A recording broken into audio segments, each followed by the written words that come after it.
Yours, fascinatingly enough, still has this on it, which is the endocardium.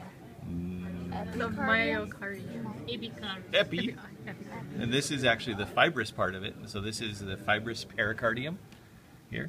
So normally this would be like That's this. pericardium? This is, yep, fibrous pericardium here. The space in between here would be the pericardial cavity.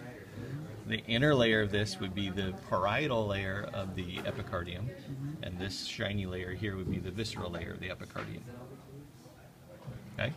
So a fibrous layer, two serous layers, a parietal and a visceral. All right?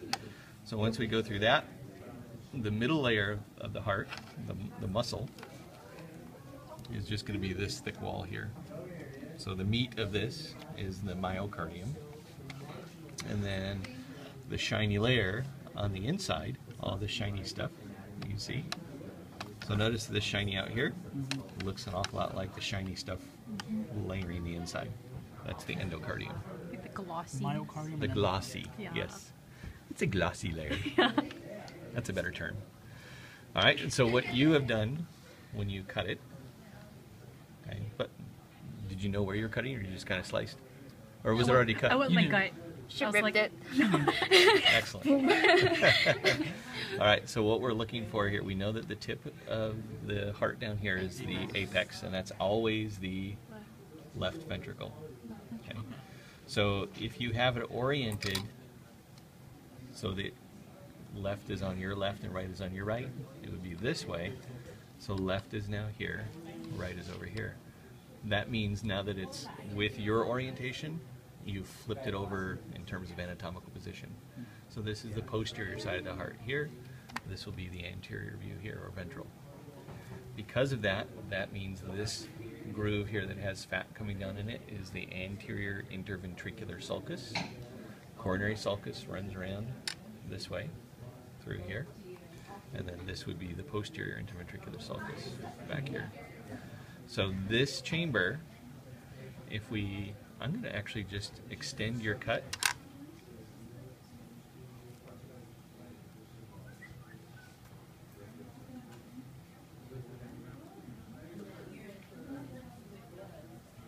Up through this way, just to make it a little easier to hold it open.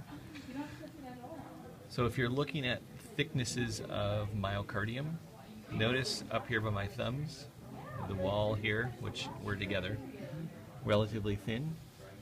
The wall here, very thick. So that tells us this is the wall of the right ventricle. This is the wall over here of the left ventricle. This thick septum in the middle then would be the interventricular septum, separating them out. Because this is right ventricle, this is left ventricle, we know that this one is going to have the tricuspid valve, or the right atrioventricular valve. It's been kind of decimated here a little bit, but not too badly.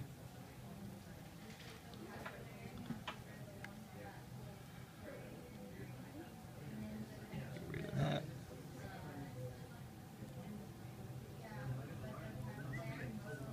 So you can see one of the cusps of the tricuspid right here.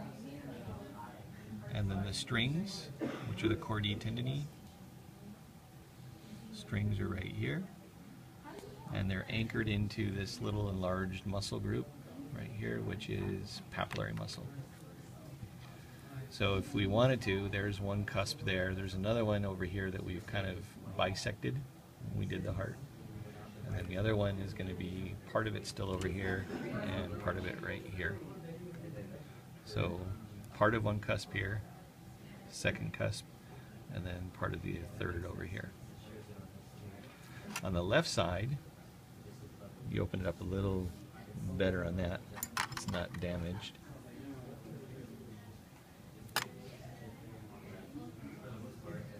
What are the other names again for the bicuspid and tricuspid? Tricuspid could be called the right atrioventricular. Bicuspid can be called the left atrioventricular, or the mitral valve. So this one is kind of easy to see. You've got one cusp here on this side, you've got another cusp on this side. So blood would actually be coming through through our pulmonary veins into the left atrium, through the bicuspid valve. Now you're into the left ventricle. And you can still see on this one very nicely chordae tendineae and the very large papillary muscle here. And then you also have, remember the ridges on the wall? The trabeculae carneae are all these ridges on the wall. Now when the left ventricle contracts, where is blood going to go? It's going to head up this way. So it's going out the aorta there. And it's going to go through this valve. So there's semilunar valve. This would be one of the cups of the semilunar valve, or lunula as they're called. This would be another one here. And third one, kind of 1, 2. What happened to our third one? Well, there's part of it. It kind of got cut when we were doing the through, so that's part of it right there. All right, so that's your aortic valve there. The pulmonic valve is going to be where? If this is anterior side, this is pulmonary trunk. So if we want to see the pulmonic valve, we have to look way up in through there. The easiest way to do this is to actually cut down through the pulmonary trunk, which on this looks like it's going to be easier said than done. All right, so there's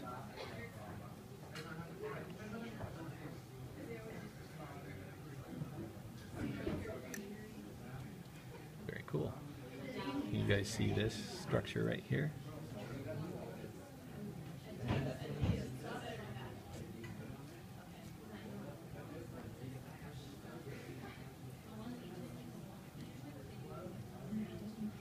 So this little connector right here, and the fetal heart that would go through. This is an adult heart. This is the ligamentum arteriosum right here. So this would be going back into the aorta. All right, but we don't want to find that. We want to find the pulmonary semilunar valve. So we're going to go down.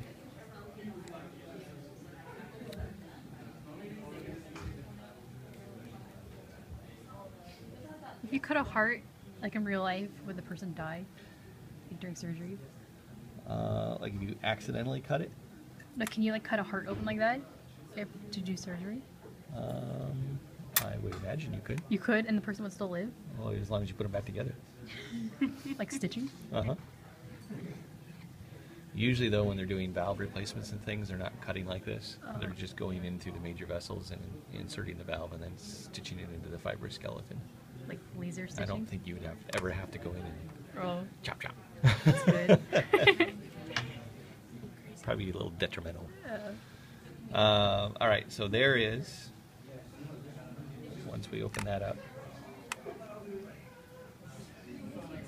same exact structure that you had on the aortic valve. There's one of the semilunar valves right there. There's another one. And we should have a third one over here.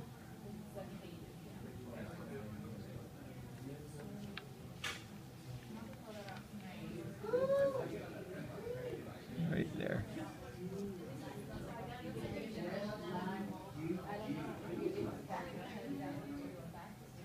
Third cusp is right there.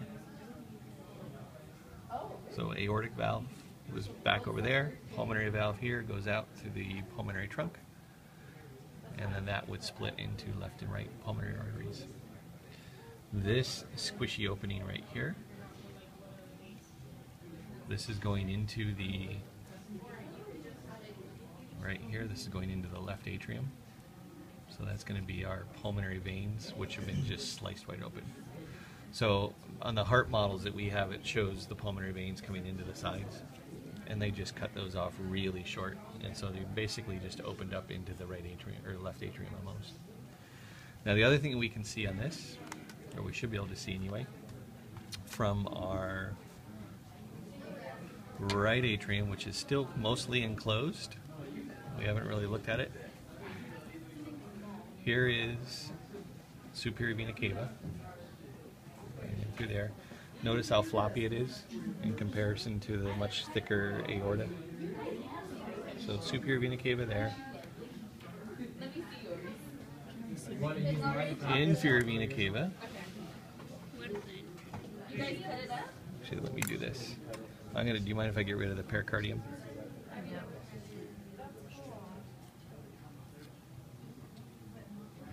I got some in my eye. I can't wait to take these gloves off. Here you go. You want me to grab the bucket? Huh? Where are we supposed to put the heart after we're done? Is there a bucket in the cabinet that says sheep hearts? All right, so the sheep are oriented a little bit differently, but this superior vena cava, this would be the inferior vena cava right here. So they both go into that right atrium. The other entry into the right atrium. There's no bucket for. Just leave them on the dissecting pan right now. The other entrance into the right atrium would be this channel right through here, which is the coronary Sinus? sinus. Yep.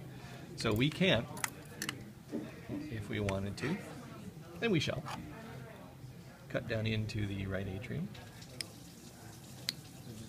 Yeah, you're not gonna help her wash?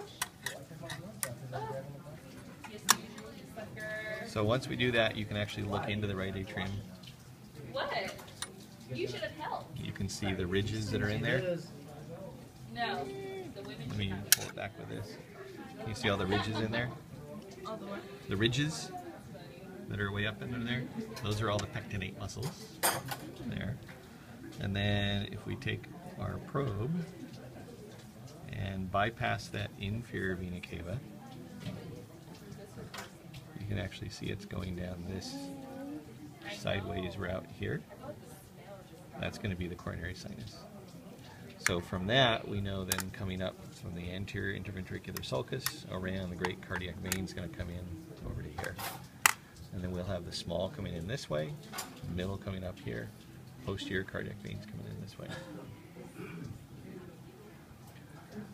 All right.